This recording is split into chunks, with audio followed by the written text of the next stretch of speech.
Okay, Dr. Love, ano ang paalala ng Biblia tungkol sa responsibilidad ng mga magulang sa kanilang mga anak? Malaki po ang responsibilidad ng mga magulang. Ang inaasahan ng Diyos sa atin, maialay natin sa Diyos, mapalaki ang ating mga anak na may takot sa Diyos at responsableng mamamayan ng ating bansa.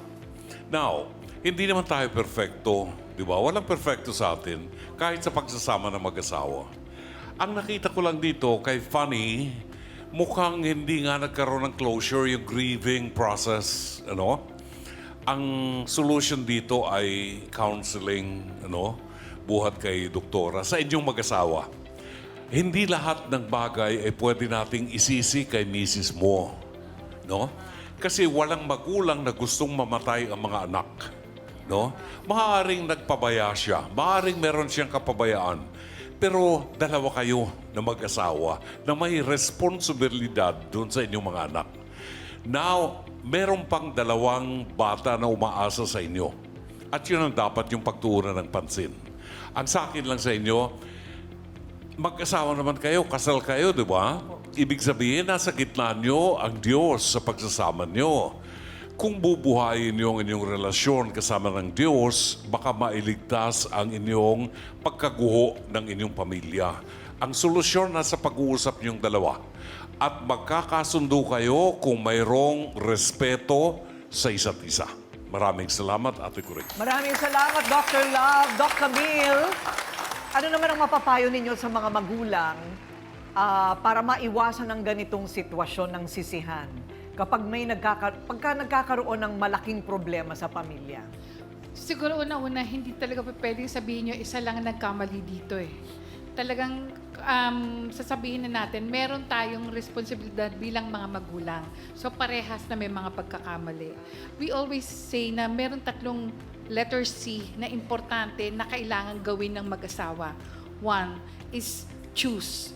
Choose the best path. Ano ba ang pwede natin gawin para hindi maulit ito? 2, connect. You have to connect for reasons na kinakailangan magtulungan kayo. Dahil hindi po pwede na yung isa nagdadalamhati pero yung isa nakaka-move on.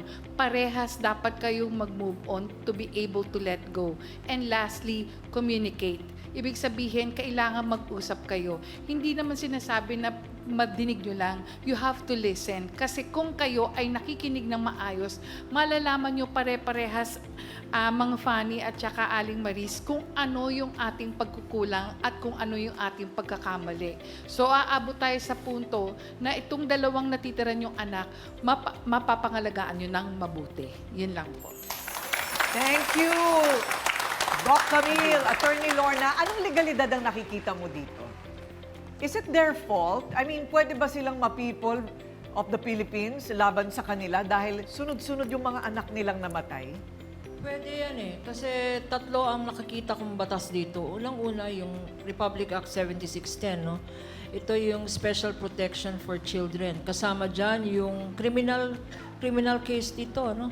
Hanggang 12 years ang parusa, no? Meron ka pang dalawang living. Yung dalawang nabubuhay pa, nung umalis ka sa bahay mo, ninyo, sa conjugal home nyo, kasi may mag-asawa kayo, abandonment yon. Hindi lang labag sa 7610, family code rin. Sa family code, nakalagay sa atin, joint parental authority.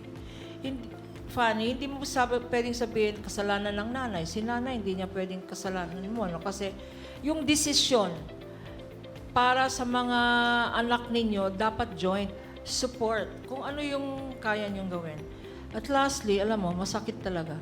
It's not in the order of the universe na maunang anak natin. I'd just like to share a personal experience. No? In 2001, I lost my husband to colon cancer. Napakasakit, no? In 2003, I thought it was the end of the world. I lost my son. He was 8 years old. 8? He was 8 years old. My husband had colon cancer, and then 2 years later, my son had leukemia. Oh. To me, that was the end of the world. That really was the end of the world. So, mga maluloko ka eh, hindi mo alam. Oo, para ka masisiraan ng bait. Yeah, that's why I understand yung ginagawa ni Mami Maris, no, yung to forget. gagawin mo lahat talaga to forget. So, meron kaming finorm at kukunin namin ang details mo. Meron tayong finorm na ina. Mga inang naulila sa anak, no? And pwede ka doon. this is a grief center and partner po kami ng DSW. The only way to get healed, Ate Coring, at sa mga nanonood na nanay is to accept the fact that you will never get over it. To accept the fact that your children, your son, your daughter, will remain your son or your daughter regardless of where they are, because death ends life. It does not end a relationship. So, intindihin natin yung grief ng mga guests natin ngayon, pero may solusyon yan. Accept lang natin yung healing grace ng Panginoon at saka yung mga healing centers. At we're happy to welcome you. Welcome po kayo sa amin, ano? Kayong Muna, dalawa. Maris.